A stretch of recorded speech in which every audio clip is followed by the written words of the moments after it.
ඊළඟ පොයින්ට් එක විදිහට මම කතා කරන්නේ අපේ ගොඩක් අය highlight කරන පොයින්ට් එකක්. මේක ඔයා නොදැනුවත්ව ඇති කරගන්න දෙයක්. ඒක තමයි ඔයාගේ mental barrier එක. එහෙම නැත්නම් මානසික බාධකය. මේක ඔයා ඇති කරගන්න දෙයක්. ඔයා මානසික බාධකයක් එහෙම නැත්නම් mental barrier එකක් හදාගන්නවා මට මේ වැඩේ කරන්න දැනුම නැහැ. මට අවශ්‍ය knowledge එක නැහැ. මට ඒකට අවශ්‍ය සල්ලි නැහැ. මට ඒකට ඕනි support එක කාගෙන්වත් හම්බ වෙන්නේ නැහැ. ඉතින් මේ වගේ දේවල් ඇති කරගන්නවා. ඔයා නිකන් හිටියොත් ඔයාට කොයි වෙලේවත් මේ කිසිම දෙයක් ලැබෙන්නේ නැහැ. ඉතින් මේක තමයි අපි ගොඩක් වෙලාවට දකින ලොකු දුර්වලතාවයක්. මොකද මනසින් ශක්තිමත් නැති අය. එහෙම නැත්නම් දියුණු වෙන්න ආසාව තියෙනවා. උවමනාව උනන්දුව නැහැ. ආසාව වෙනයි. උවමනාව උනන්දුව ඒ වෙනුවෙන් වැඩ කරනවා කියන එක වෙනයි. ඉතින් මේ මානසික බාධක එහෙම නැත්නම් මේ mental barrier එක psychological barrier එක break කරන්න පුළුවන් නම් වට ඒක හරි ලේසියි. ඔයාට දැනුම නැත්නම් ඔයාට පුළුවන් knowledge එක gain කරගන්න. හරි ලේසියි. යන්න Google එකට. ගිහින් search කරන්න. එහෙම නැත්නම් e-book එකක් read කරන්න. free webinars ඕන තරම් තියෙනවා. free books ඕන තරම් තියෙනවා refer කරන්න. videos ඕන තරම් තියෙනවා මේ ගොඩාක් දේවල් ගැන refer කරන්න. knowledge එක enhance කරගන්න හරි ලේසියි. ඉතින් මේ quarantine period එක පහුගිය කාලේ ලංකාවේ තිබ්බ මාස 3-4ක් quarantine period එක. ඉතින් මේ period එකේදී curfew එක තියෙද්දි ඔයගොල්ලෝ කීයෙන් කී දිනක් වාගේ knowledge එක enhance කරගන්න වැඩ කරා. එහෙම නැත්නම් වාගේ profit enhancement එකට එහෙම නැත්නම් වාගේ next investment එකට ඕනි සල්ලි හොයාගන්න ඔයගොල්ලෝ කීයෙන් කී දිනක් වැඩ කරාද? මම ගොඩක් අයට කියපු කතාව තමයි ගොඩක් අය කම්ප්ලේන් කරද්දී ඒගොල්ලන්ගේ ජොබ් නැති වුණා මොකද කරන්න කියලා මම ඒගොල්ලන්ට දුන්නේ එක උපදෙසක්. ඒක තමයි අංක 1. මේ වෙලාවේ වාගේ දැනුම වැඩි දියුණු කරගන්න. මොකද ඔයාට ජොබ් එක නැති වුණා වගේම එහෙම නැත්නම් ඔයාගේ ජොබ් එක රිස්ක් එකේ තියෙනවා වගේම තව දහස් ගාණක් ලෝකේ ඒ රිස්ක් එකේම ඉන්නවා. එතකොට ඒ රිස්ක් එකේ ඔයාට ආයෙ තරඟ කරන්න වෙනවා ලොකු තරගයකට. ඉතින් ඒකට ඔයාට ජොබ් එකක් හොයාගන්න ඕන නම් ඉස්සෙල්ලා දැනුම වැඩි දියුණු කරගන්න. දෙවෙනි එක ඔයාට තියෙන කන්ටැක්ට්ස් ටික වැඩි දියුණු කරගන්න. ඉතින් මේ දේවල් කරන්න ඕනි ඔයා මහන්සි වෙලා. ඊළඟට ගොඩක් අය කරේ FB එකේ LinkedIn එකේ ආණ්ඩුවට බයින් එක එහෙම නැත්නම් තවත් ආයතනයකට බයින් එක කරන ක්‍රියාමාර්ග විවේචනය කරන එක එහෙම නැත්නම් වීඩියෝ බලලා ඉන්නේ. මේකෙන් එළියට ඇවිල්ලා ඔයාගේ දැනුම වැඩි දියුණු කරගන්න කරොත් ඔයාට මේ mental barrier එක break කරගන්න පුළුවන් ලේසියෙන්. මතක තියාගන්න Amazon, Google, IBM මේ ඔක්කොම පටන් ගත්තේ ගරාජ් එකක. මේ ගරාජ් එකක පටන් ගත්ත business තමයි Fortune 500 companies වල උඩින්ම තියෙන business වෙලා තියෙන්නේ. ඉතින් ඒක ඒගොල්ලෝ කරේ ඒගොල්ලන්ගේ mental barrier එක break කරපුවා. එහෙම නැත්නම් මානසික බාධකේ ඉවත් කරපුවා.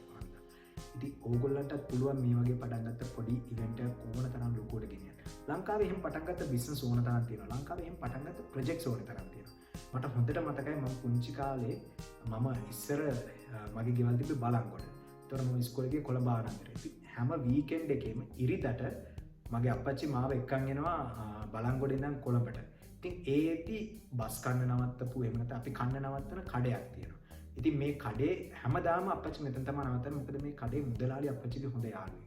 මට මතක හිටියට හෝටලේ නම කාංචනා. මේක තියෙන්නේ මේ ඇලියගොඩයි රත්නපුරයි අතර වගේ කොටසක. ඉතින් මේ හෝටලේ කන්ද උඩ තියෙන ලස්සන හෝටලයක්. ඉතින් මේ හෝටලේ අයිතිකාරයා අප්පච්චි කියන විදිහට ඉස්සර බුලත් පිට විකුණපු කෙනෙක්. බුලත් පිට එතන පොඩි තට්ටුවක තියාගෙන විකුණන මිනිස්සෙක්. ඊළඟට එතන තැඹිලි තියාගෙන විකුණන්න ගත්තා. ඊට පස්සේ පොඩි කඩයක් දාගෙන තේ විකුණන්න ගත්තා. ඊට පස්සේ කඩේ ටික ටික ලොකු කරලා පාරයිනේ ලොකු කඩයක් හදලා තියෙනවා. ඒත් එක්කම පාරෙන් එහා පැත්තේ තට්ටු ගානක බිල්ඩින් එකක් හදලා තියෙනවා. ඉතින් ඒ වගේ ජීවිතේ ජය ගන්න නම් ඕගොල්ලෝ මහන්සි වෙලා වැඩ කරන්න.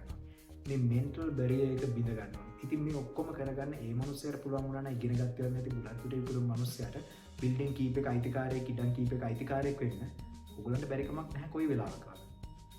අනිත් එක හැම වෙලේම convert negative to positive. අපි හැම වෙලාවෙම පුරුදු වෙලා තියෙන හැම positive දෙයක්ම negative දෙයක් දකින්න. අපි වෙනස් වෙන්න ඕනේ හැම negative දෙයක්ම positive දෙයක් දකින්න. ඉතින් මේක කරන්න ගොඩාක් අමාරු නැහැ. හැබැයි මේක වගේ thinking pattern එකත් එක්ක කරගන්න ඕනේ. මටත් ඉස්සර මේ ප්‍රශ්නේ තිබ්බා. ඉස්සර මමත් ගොඩක් වෙලාවට හැමදේම මට කෙලවෙන්න යන්නේ මේ ප්‍රශ්නේ නම් ඉවරයි. මේක තමයි මගේ අවසානය කියන එකට. හැබැයි මම ඒකෙන් මිදෙන්න පටන් ගත්තා. රයිට්. මට මේ දොර වැහෙනවා. එතකොට මම මොකද්ද කරන්න ඕනේ? මම මගේ ඊළඟ දොර අරගන්න ඕනේ. ඉතින් මම මගේ කරියර් එක පටන් ගද්දි මම මගේ බැචලර්ස් ඩිග්‍රී කරේ වෙනම ෆීල්ඩ් එකක. මගේ කරියර් එක ස්ටාර්ට් කරේ වෙනම ෆීල්ඩ් එකක. මට එතකොට තිබ්බ ලොකුම බැරියර් එක තමයි මට මේ ඉන්න පොසිෂන් එකෙන් වෙන පොසිෂන් එකකට යන්න බෑ. මගේ බැචලර්ස් එක කරපු ෆීල්ඩ් එකට මට ආපහු යන්න බෑ. මොකද මම වෙන කරියර් එක අවුරුදු 3-4ක් දැන් ඉඳලා ඉවරයි. ඊළඟට මට ඒකේ ඉස්සරහට යන්න බෑ. මගේ නොලෙජ් එක නෑ. එහෙම නැත්නම් මට පේපර් ක්වොලිෆිකේෂන් එකක් නෑ. ඉතින් මම එක රැකියාවක ස්ටක් වෙලා ඉඳි. එක රැකියාවක හිර වෙලා ඉන්නේ. මම ඒ කාලය තුලට මම තීරණය කරපු දේ රයිට් මට තියෙන එක ඔප්ෂන් එකයි තියෙන්නේ මම මගේ এডুকেෂන් එක වැඩි කරගන්න ඕනේ මේ ෆීල්ඩ් එකේ මගේ කරියර් එක මෙහෙන් යන්න. ඉතින් ඒකන්ද මම මාස්ටර් එකක් කරා. ඒ මාස්ටර් එක කරලා ඉවර වුණා විතර ඒක පේ ඔෆ් කරා මට අනිත් පැත්තට මම බලාපොරොත්තු වුණාට වඩා හොඳ ජොබ් එකක් හම්බෙලා මල්ටිනේෂනල් කම්පැනි එක HR ෆීල්ඩ් එකේ. ඉතින් ඒක තමයි කියන්නේ. ඕගොල්ලෝ කොයි වෙලේවත් මෙන්න මේ තියෙන නෙගටිවිටීස් එක වොරි වෙන්න එපා. නෙගටිවිටීස් පොසිටිවිටි එකක් කරගන්න try කරන්න. ඒක තමයි ජීවිතේ හොඳම ජයග්‍රහණයට යන්න පුළුවන් මාවත විදියට මම දකින්නේ. අනිත් එක මම මුලදිත් කිව්වා ඩ්‍රීම් බිග් ෆැන්ටසි එකක් දකින්නේ ෆැන්ටසි එක රියැලිටි එකක් කරගන්න. කොයි වෙලේවත් පොඩි හීන දකින්න එපා. ඉලක්කේ පුංචි කරගන්න එපා. මම කලිනුත් කිව්වා ඕගොල්ලන්ට උදාහරණයක් අර හඳ ඉලක්ක කරන්න පොල් ගහේ තියෙන පොල් ගෙඩියට ගලක් ගන්න. ඉලක්ක පුංචි කරන්න එපා. ඉලක්ක ලොකු කරන්න. අපේ ගොඩක් අයගේ තියෙන ලොකුම දුර්වලතාවයක් තමයි එහෙම නැත්නම් ගොඩක් අය පරාද වෙන තැනක් තමයි ඉලක්ක සීමා කරනවා. එහෙම නැත්නම් පුංචි ඉලක්ක කරගන්න. උදාහරණයක් විදිහට මං හරි ආසයි SUV එකක් ගන්න. මං හරි ආසයි තියෙන fastestම සලූන් කාර් එකක් ගන්න. හිතන්න ඕගොල්ලන්ට ගන්න ඕනේ අපි හිතමු Civic Honda Civic එක බ්‍රෑන්ඩ් නිව් එකක් අලුතෙන් ආපු. ඒත් ඕගොල්ලෝ හිතනවා රයිට් මගේ ජොබ් එකත් එක්ක මට මේක කරන්න බෑ. මට සල්ලි මදි. මම ඒ හන්ද ඇල්ටෝ එකක් ගන්නවා. එතකොට ඔයාට නොදැනුවත් ඔයාගේ ඉලක්කය සීමා කරලා තියෙනවා. ඉලක්ක සීමා කරන්න එපා. ඔයා ප්ලෑන් කරනවා නම් Honda Civic එකක් ගන්න. එහෙම නැත්නම් Mercedes Benz එකක් ගන්න. ඔයා මෙන්න මේ ලෙවල් එකට වැඩ කරන්න ඕනේ. ඔයා හිතන්න ඕනි ඇයි මට Mercedes Benz එකක් ගන්න බැරි? එහෙම නැත්නම් මට Mercedes Benz එකක් ගන්න බෑ මගේ සැලරි එක හන්ද. එහෙනම් ඔයා ඊළඟට වැඩ කරන්න ඕනි. මම මොනවාද කරන්න ඕනි Mercedes Benz එකක් ගන්න. ඒකේ වටිනාකම කොච්චරද? මම කොයි වගේ දේවල් කරොත්ද මට එතනට යන්න පුළුවන් කියලා. ජීවිතේ දිනපු ගොඩක් අය මේ විදිහට ප්ලෑන් කරපයි. මම ඒ දේ අචීව් කරන්න මොකද්ද කරන්න ඕනි කියලා හිතනවා මිසක් මට ඒක අචීව් කරගන්න බෑ ඒකන්ද මම ඊට වඩා පොඩ්ඩක් පුංචි හීනයක් දකින්නවා කියලා හිතන එක නෙමෙයි. ඉතින් මේක ඔයාගේ ගයක් හදද්දි, ඔයාගේ ජොබ් එකේ පොසිෂන් එකට යද්දි, ඔයාගේ පාර්ට්නර්ව සිලෙක්ට් කරද්දි මේ ඕනි දෙයකට දෙකක්. ඉතින් මම හිතනවා ඔයගොල්ලෝ අහලා ඇති මේ වර්ණපාල තියරිය කියලා. ඉතින් මේ වර්ණපාල තියරිය උනත් මේක තමයි කියන්නේ. ඉලක්කය පුංචි කරේ නෑ. ඉලක්කය ඒ විදිහටම තියාගෙන try කරන විදිය approach එක වෙනස් කරා. ඉතින් මේක ජීවිතේට එකතු කරගන්න. ඊළඟ පොයින්ට් එක ගොඩක් වැදගත්. ඔයාගේ ලයිෆ් ඩිසිෂන් ඔයා ඕන් කරන්න ඕනේ. එහෙම නැත්නම් ඔයාට තියෙන්න ඕනේ. ඔයාගේ ලයිෆ් ඩිසිෂන් එක තර්ඩ් පාර්ටි එකට ඩිසයිඩ් කරන්න ඉඩ දෙන්න එපා. ඉතින් මේකෙදි මම කියන්නේ ගොඩක් වෙලාවට අපිට දෙන්න දෙයක්. අපි අලුතෙන් දෙයක් කරන්න හදද්දි ගොඩක් අය කියන කතාව ඕක කරන්න එපා හරියන්නේ නැහැ. මමත් try කරා. අහවල් යාළුවා කරා. හැබැයි යාටත් කියලා වුණා. එතනට යන්න එපා. අර මං අහලා තියෙන එක තැනක් කියනවා ඔයා සුදු පාට කාර්යයක් ගත්තොත් ඔයාට කළු පාට කාර්යයක තමයි ලස්සන කියලා කෙනෙක් කියයි. ඔයා නිල් පාට කාර්යයක් ගත්තොත් ඔයාට රතු පාට කාර්යයක ලස්සන කියයි. ඔයා ටොයෝටා එකක් ගත්තොත් කවුරු හරි කෙනෙක් කියයි Honda එක හොඳයි, Benz එක හොඳයි, BMW එක හොඳයි කියලා. එහෙම නෙමෙයි. ඔයා කරන්න ඕනේ ඔයාට ආස දේ, ඔයාට ගැළපෙන දේ. ඉතින් මේ දේවල් අපිට ඇති වෙනවා. මේකට එක හේතුව තමයි peer pressure එක. ඉතින් මගේ ජීවිතේත් මම සමහර decisions ඉස්සර මේ විදිහට වෙනස් කරලා තියෙනවා. හැබැයි දැන් මම ඩිසිෂන් එකක් ගද්දි ඒකේ pros cons ඔක්කොම ඇනලයිස් කරලා ඒක මගේ ඩිසිෂන් එකක් විතරයි මම ගන්නෙ. ඒක හරි හෝ වැරදි ඒකේ consequences එන්නේ මට. මොකද ඔයා තව කෙනෙක්ට නතු වෙලා එයාගේ දේට අනුව ඔයා තීරණයක් ගත්තට පස්සේ එයා ඔයා වෙනුවෙන් ඒකට විඳවන්නේ නැහැ. ඔයාටම තමයි ඒකට විඳවන්නේ. ඉතින් ගොඩක් වෙලාවට මේක ඔයගොල්ලන්ගේ මැරේජ් ලයිෆ් එකේදී ඔයගොල්ලන්ගේ සහකාරිය තෝරගද්දි ඔයගොල්ලන්ගේ ප්‍රොෆෙෂනල් කැරියර් එකේ කැරියර් පාත් එක සිලෙක්ට් කරගද්දි ගොඩක් අපේ O level කරන ළමයි A level සබ්ජෙක්ට් ඒරියා එක සිලෙක්ට් කරගද්දිත් මේ ප්‍රශ්නේ එනවා. උදාහරණයක් විදිහට මම A level වලට බයෝ කරන්න තීරණය කරේ වෙන කිසිම හේතුවක් හන්ද නෙමෙයි. පුංචි කාලේ ඉඳන් මගේ දෙමව්පියෝ මගේ ඔළුවට දාලා තිබ්බා මම ඩොක්ටර් කෙනෙක් වෙන්න ඕනි කියන එක. සහ මට ඒකට මාර ආසාවක් තිබ්බා. දකින ඩොක්ටර්ස්වත් එක්ක දෙමව්පියෝ මාර ගැම්මෙන් කතා කරන්නේ. ඉතින් එහෙම මිසක් මට ආසාවක් තිබ්බේ නැහැ. මට ඒකට ඇත්තටම උවමනාවක් තිබ්බේ නැහැ. ඉතින් ඒක හන්දම තමයි මම ෆස්ට් ට්‍රයි බයෝ සබ්ජෙක්ට් තුනම ෆේල් වුනේ. ඉතින් මේක කියන්නේ ලැජ්ජ වෙන්න ඕනේ නැහැ. මේක තමයි අපේ රියැලිටි එක. ඉතින් ඒක හන්ද ඕගොල්ලෝ තීරණය කරන්න. කොයි වෙලේවත් ඔයාගේ ඩිසිෂන් එක තව කෙනෙක්ට ගන්න තියන්න එපා. ඔයාගේ ජීවිතේ මේක. මේ ඩිසිෂන් එක ඔයා ගන්න. ඒක ඕන් කරන්න. ඒකේ වගකීම එයාගේ ඒකේ අයිතිය ඔයා තියාගන්න. ඒක තමයි ඔයා ජීවිතේ ගන්න ඕන හොඳම තීරණය. ඔයාට ජයග්‍රාහකෙක් වෙන්න ඕන. ඊළඟ පොයින්ට් එක ගොඩක් වැදගත්. අපි දෙයක් අපිට කැමති විදිහට වෙද්දි හරියට සතුටු වෙනවා. ඒකට හේතුව මොකද? ඒ දේ වෙන්නේ අපට ඕන විදිහට. අපි බලාපොරොත්තු වෙච්ච දේ. හැබැයි ඒ වගේම අපි අකමැති දෙයක් වෙද්දි අපිට ඕන විදිහට නොවෙද්දි අපි සෑහෙන දුක් වෙනවා, කේන්ති ගන්නවා, ස්ට්‍රෙස් ගන්නවා. ඉතින් මේක තමයි අපේ අනිත් තියෙන ලොකුම දුර්වලතාවය. අපිට ජයග්‍රාහකෙක් වෙන්න බැරි වෙන්නේ. අපිට පුළුවන්කම තියෙනවා අපේ ඉමෝෂන්ස් රෙගියුලේට් කරගන්න. එහෙම නැත්නම් ඒවා පාලනය කරගන්න. ඉතින් ඒක තමයි කතාවට කියන්නේ සතුටින් ඉද්දි පොරොන්දු දෙන්න එපා. දුකින් ඉද්දි තීරණ ගන්න එපා කියලා. ඔයාගේ තීරණ වගේ ඉමෝෂන්ස් පාලනය කරගන්න ඔයා වැඩ කරන්න ඕනේ. මේක කරගන්න පුළුවන් නම් ඔයාට ඕනම අවස්ථාවක් දිනන්න හරි ලේසි. ඔයා සතුටින්, කේන්තියෙන්, දුකෙන් ඒ වගේ දේවල් වලින් ගන්න තීරණ ඉමෝෂන් ඔරියන්ටඩ් තීරණ හන්ද ඔයාට ලොකු පාඩු සිද්ධ වෙනවා. ඔයාට ජයග්‍රාහකයෙක් වෙන්න බැහැ. ඉමෝෂන් ලෙස් වෙන්න කියනවා නෙමෙයි මම. ඉමෝෂනල් ඉන්ටෙලිජන්ස් කියන එක භාවිතා කරන්න. ඔයාගේ හැඟීම් දැනීම් වලට ඔයාගේ තීරණ වලට ඉන්ෆ්ලුවන්ස් කරන්න ඉඩ තියන්න එපා. ඔයාගේ දියුණුවට බාධා කරන්න ඉඩ තියන්න එපා කියලායි මම මෙතනදී කියන්නේ. එහෙම කරගත්තොත් ඔයාට පුළුවන් ඔයාගේ ජීවිතේ ගන්න choices ඔයාගේ ownership එකේ තියාගන්න. මොකද එහෙම නැත්නම් අර මම කලින් කිව්වා වගේම අනිත් අය මත ඩිපෙන්ඩ් වෙලා තීරණ ගන්නවා වගේම ඔයා ඉමෝෂන්ස් මත තීරණ වෙලා ඩිපෙන්ඩ් වෙලා තීරණ ගත්තී. ඔයාගේ choices ඔයාට ඕන් කරන්න තියෙන හැකියාව ගොඩක් අඩු වෙනවා. ඉතින් ඒකත් එහෙම නොකර ඉන්න වග බලා ගන්න. ඊළඟ පොයින්ට් එක මම ගොඩක් වෙලාවට සමාජ මාධ්‍ය ජාලවල එහෙම නැත්නම් ගොඩක් වෙලාවට මේ ගොඩක් අය කියන කතා වලින් ගන්න පොයින්ට් එක. ඉතින් මේක තමයි ගොඩක් අය කියන්නේ අනිත් අයගේ වැලිඩේෂන් එකක් බලාපොරොත්තු වෙනවා. ඉතින් මම මේ කලින් පොඩ්ඩක් කතා කරා පොයින්ට් එකක් විදිහට ඒ අය හිතන දේ ඔපිනියන්ස් බලාපොරොත්තු වෙනවා කියලා. ඉතින් ඔපිනියන්ස් විතර නෙමෙයි මේ වැලිඩේෂන් එකකුත් බලාපොරොත්තු වෙනවා. ඉතින් ගොඩක් වෙලාවට මම දැකලා තියෙනවා FB එකේ එහෙම නැත්නම් සෝෂල් මීඩියා වල දානවා අනේ යාළුවනේ කැතයි කියන්න එපා. එහෙම නැත්නම් අපි ලස්සන නැත්තේ අපි ගමේ හන්දද අපිට ලස්සන නැත්තේ අපි කියන්නේ නැත්තේ අපි ගමේ ඔන්න ඔය වගේ ස්ටේටස් දානවා කට්ටිය. එහෙම ඉතින් මේකෙදි අපි කරන්නේ තව කෙනෙක්ගේ වැලිඩේෂන් එකක් බලාපොරොත්තු වෙන්නේ. මෙන්න මේක නවත්තන්න. මොකද කවුරුත් ඔයාට වැලිඩේෂන් එක දුන්නයි කියලා ඒකෙන් ඔයාලට ලැබෙන ප්‍රතිඵලයක් නැහැ. මොකද ඔයා වැලිඩේෂන් බලාපොරොත්තු වෙන කෙනෙක් නම් අනිත් අයට ලේසියෙන්ම ඔයාව කන්ට්‍රෝල් කරන්න පුළුවන්. ඔයාගේ ඉමෝෂන්ස් කන්ට්‍රෝල් කරන්න පුළුවන්. කන්ට වැලිඩේෂන්ස් බලාපොරොත්තු වෙන්න එපා. මොකද මේක තමයි මේ කෝපරේට් වර්ල්ඩ් එකේදී ගොඩක් වෙලාවට භාවිත කරන ටූල් එක. ඔයා තව කෙනෙක්ගේ ඔපිනියන්ස් බලාපොරොත්තු වෙන කෙනෙක් නම් තව කෙනෙක්ගේ වැලිඩේෂන්ස් බලාපොරොත්තු වෙන කෙනෙක් නම් ඔයාව කන්ට්‍රෝල් කරන්න හරි ලේසි ඔයාගේ පියර්ස්ලට, ඔයාගේ බොස්ලට, ඔයාගේ සබෝඩිනේට්ස්ලට. ඉතින් ඒක හන්ද හැම වෙලේම මේ වැලිඩේෂන් කියන පොයින්ට් එකෙන් එළියට තව කෙනෙක්ගේ වැලිඩේෂන්ස් බලාපොරොත්තු වෙන්න එපා.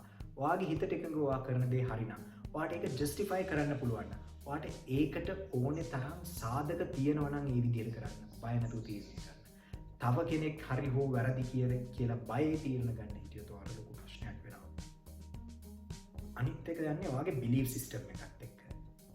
ඔයා බිලීව් කරන්න ඕනේ you are the one who creates your life. එහෙම නැත්නම් ඔයා තමා ඔයාගේ ජීවිතය නිර්මාණය කරන්නේ. ඔයාගේ අනාගතය නිර්මාණය කරන්නේ. ඔයාගේ පාර්ට්නර්වත්, ඔයාගේ ළඟ ඉන්න කෙනෙක්වත්, ඔයාගේ දෙමව්පියවත්, ඔයාගේ අයියා මල්ලිවත් නෙමෙයි. අඩුම ගානේ ඔයාගේ බොස්වත් නෙමෙයි කම්පැනි එකේ. ඔයා හැසිරෙන විදිය, ඔයා තීරණ ගන්න විදිය, ඔයා වැඩ කරන විදිය, ඔයා ඒ දේවල් ඔයාගේ තීරණ ක්‍රියාවට නම් වන විදිය මත ඔයාගේ ජීවිතේ තීරණය වෙනවා. ඒක හන්ද ඔයා කරන දේ ඔයාගේ ලයිෆ් එකේ ෆියුචර් එක ක්‍රියේට් කරන එක ඔයාට බාරයි. ඒක ඔයා හරියට කරොත් ඔයාගේ සාර්ථකත්වය නවත්තන්න කාටවත් බෑ. මුලින්ම කතා කරා සිහින දකින්න කියලා. ඒ වගේම ෆැන්ටසිස් වලට යන්න. ඒ ෆැන්ටසිස් රියැලිටි එකක් කරගන්න වැඩ කරන්න. ඉතින් මම දැන් කියන්නේ සිහින දකින්නවා දිනන එක. ඔයා නිකන් සිහින දැක්කට මදි. ඔයා යම්කිසි ටාගට් එකක් සිහින දැක්කට මදි. ඔයා මේ ටාගට් එකට යන ගමනත් සිහින දකින්න ඕනේ. ඔයාගේ දිනුම සිහින දකින්න ඕනේ. ඔයා දිනුවට පස්සේ ඔයාට දැනෙන සතුට සිහින දකින්න ඕනේ. ඊළඟට මේ දිනන්න යන ගමනේදී පුංචි පුංචි ජයග්‍රහණ අත්කරගන්න විදිය සිහින දකින්න. උදාහරණයක් විදිහට හිතන්න අපේ ડોක්ටර් කෙනෙක් වෙන්න බලාපොරොත්තු වෙන ළමයි. මේ ළමයා ග්‍රේඩ් 10 වලදී 11 වලදී තීරණය කරනවා මම ලොකු වෙලා ඉවරලා වෛද්‍යවරයෙක් වෙන්නේ. මොන වෛද්‍යවරයෙක්ද? විකලාංග වෛද්‍යවරයෙක්. එහෙම නැත්නම් හෘද රෝග විශේෂඥවරයෙක්. හැබැයි මම වෛද්‍යවරයෙක් වෙනවා. නිකන් වෛද්‍යවරයෙක් නෙමෙයි ස්පෙෂලිස්ට් කෙනෙක්. එතකොට මොනවාද කරන්න තියෙන්නේ? අංක 1 O level හොඳට ගොඩ දාලා හොඳ බයෝ ක්ලාසස් තියෙන ස්කෝලේකට යන එක. නැත්නම් තමන්ගේ ඉස්කෝලෙන් බයෝ ක්ලාස් එකට සිලෙක්ට් වෙන එක. රයිට්. ඒක වින් කරපු ගමන් ඒ සිහිනය දිනන හැටි වා දකින්න ඕනේ. වා ડોක්ටර් කෙනෙක් වෙලා විශේෂඥ වෛද්‍යවරයෙක් වෙන සිහිනය දකින්නවා. ඒක වින් කරන හැටි ඩ්‍රීම් කරනවා. ඒත් එක්කම තමයි වා පොඩියට දකින්නවා. වා O level පාස් වෙලා A level ක්ලාස් එකේ අයිලන්ඩ් රෑන්ක් එකක් එක්ක යන විදිය. ඊළඟට A level අයිලන්ඩ් රෑන්ක් එකක් දාලා ලංකාවේ තියෙන හොඳම මෙඩිකල් ෆැකල්ටි එකට යන්නේක වා ඩ්‍රීම් කරනවා.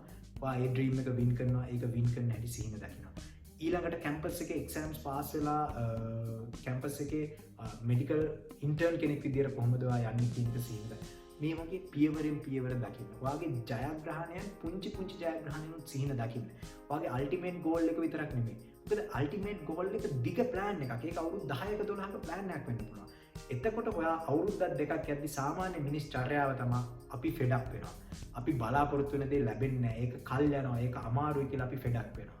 ඉතින් ඒක වළක්වන්න තියෙන හොඳම දේ තමයි අපි අර ලොකු සිහිනය දකිද්දී සිහිනේ ජයග්‍රහණය කරනවා කියන එක සිහින දකිද්දී පුංචි පුංචි ජයග්‍රහණ ගැනත් ඒක සිහින දකින්න ඕනේ. ඒවත් වින් කරනවා. ඒවත් වින් කරද්දී දැනෙන සතුටත් ඔයා සිහින දකින්න ඕනේ. ඒක හරි ලේසි වට. ඒක ඔයා ඉක්මනට සතුටටපත් කරනවා. මතක තියාගන්න මම මුලිනුත් කිව්වා. ඔයා ජීවත් වුණ විදිහ තමයි වටින්නේ. එහෙම නැත්නම් අනිත් අය වාද ගැන දන්න ඔපිනියන් එක නෙමෙයි. ඕන කෙනෙක්ට ඕන දෙයක් ගැන ඕන විදිහක ඔපිනියන් එකක් දරන්න පුළුවන්. ඔයා කන බොන විදිය, ඔයා අඳින පළඳින විදිය හැමදේම ගැන.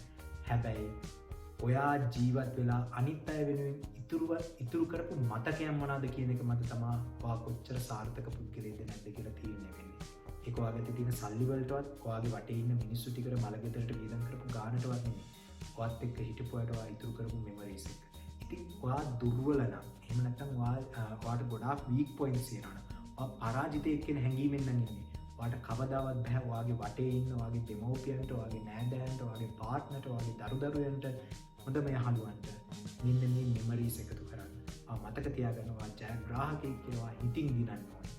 හිතින් දිනලවල ජයග්‍රාහකයෙක් වෙන්න වැඩ කරාට පස්සේ ඔයාට හරි ලේසියෙන්ම ලස්සන මෙමරිස් ටිකක් ඔයාගේ ළඟින් ඉන්න ඔයාගේ සමීපතමයන්ට ඉතුරු කරලා යන්න පුළුවන්. ඉතින් ඒක හන්දා කාගවත් ඔපිනියන් එකක් නෙමෙයි වටින්නේ. ඔයා හරි දේ හරියට කරා කියන එක. කොයි වෙලේවත් බය වෙන්න එපා පරාජිතයෙක් වෙන්න. කොයි වෙලේවත් බය වෙන්න එපා වීක් පොයින්ට්ස් තියෙන. හැමෝටම හැමදාම වීක් පොයින්ට්ස් තියෙනවා. හැමෝම යම්කිසි අවස්ථාවක පරාජිතයෙක් වෙලා ඉන්නවා. සහ ඉස්සරහට පරාජිතයෙක් වෙයි. හැබැයි ඒ හැම එකම ජයග්‍රහණය කරගෙන නැගිටින එක තමයි අපි කරන්න ඕනේ. හැමෝටම පුළුවන් ජයග්‍රාහකයෙක් වෙන්න.